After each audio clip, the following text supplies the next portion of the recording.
Hey, thank you for tuning in to another edition of Michael London Radio. I just want to say to you guys, Happy New You. Oh my God, it's 2011. And for those of you that are unaware, my theme for 2011 is to simply do it different. Do it different in 2011. The theme for Michael London Radio and my talk show is more than just talk. We are more than just talk. We are addressing some serious issues that are going on throughout life.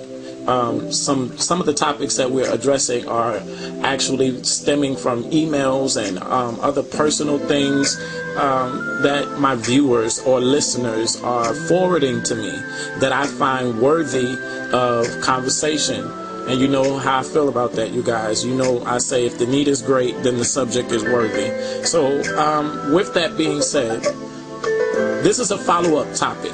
A follow-up topic to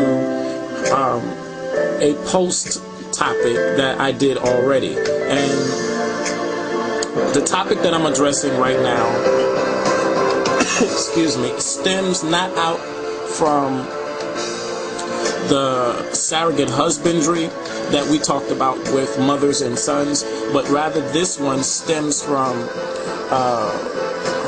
more of a relational aspect. And let me just tell you what I mean. This surrogatry that I want to address this time, I'm talking about emotional surrogates. Emotional surrogates. For instance, let's say that Jane Doe and Bob Doe is in a marriage together, or maybe not a marriage, but they have been dating for some time now.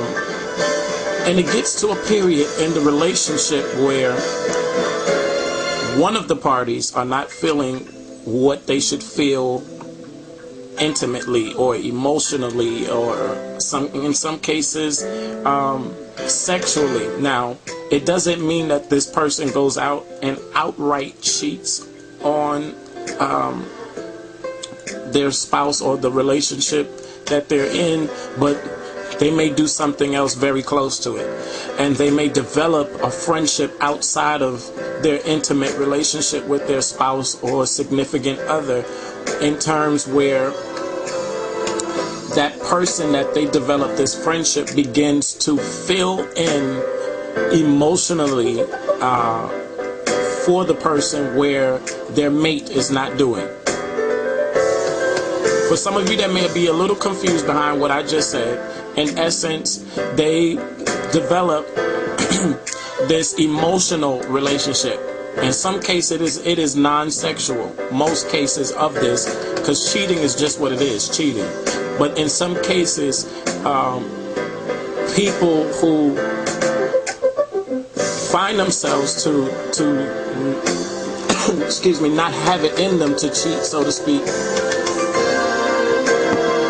will develop these friendships. And some women can relate to this. I mean, very, very, very much so, more than men. Some married men who have been married for some years can relate to this and find themselves in that place.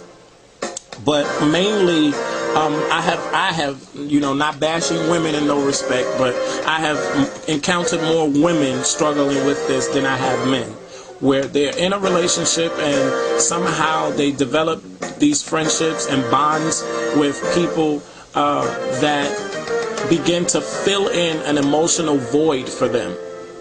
So whereas they were not getting what they should have gotten from their spouses, mates, or relationship, now they are looking to this friendship that they have developed to kind of fill in that void and that gap for them.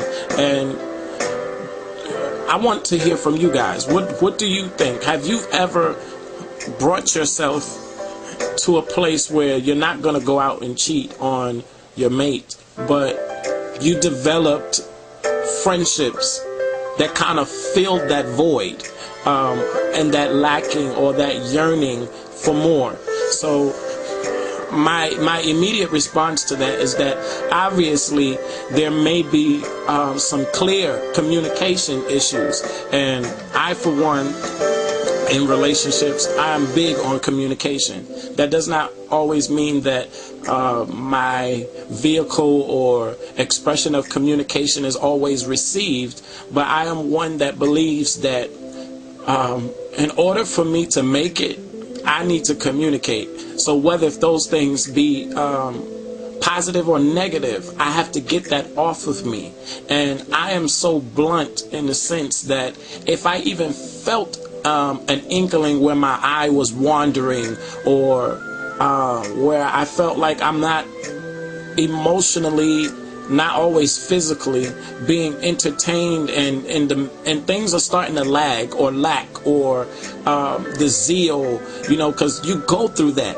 People think that things is going to be peachy keen always, and that is not so. You're going to go through ups and downs, and you're going to have to fight. And if you feel, listen to Michelle Crissette's "Love Is You," because it'll say words that I can't even express at this moment. Love stays strong when the fight gets old. So sometimes you'll feel like the fight is getting old, and it would be so easier to go on into something new. So in essence, I also want to ask people, what makes you feel like getting into a new relationship or dating someone completely fresh, new, and ending an old relationship? What is it that makes you feel, excuse me, that new relationship is going to be better than the previous? What keeps people in these cycles of relationships? What is it in you that loves the thrill? So to me, it's not necessarily that the relationship could have gone bad. It's maybe sometimes that we're not putting in that same experience or that same energy into the relationship as we would if it were new. Can anyone feel me on that? Sometimes we get to a place where it's just a humdrum routine. It becomes religious. We know what to expect.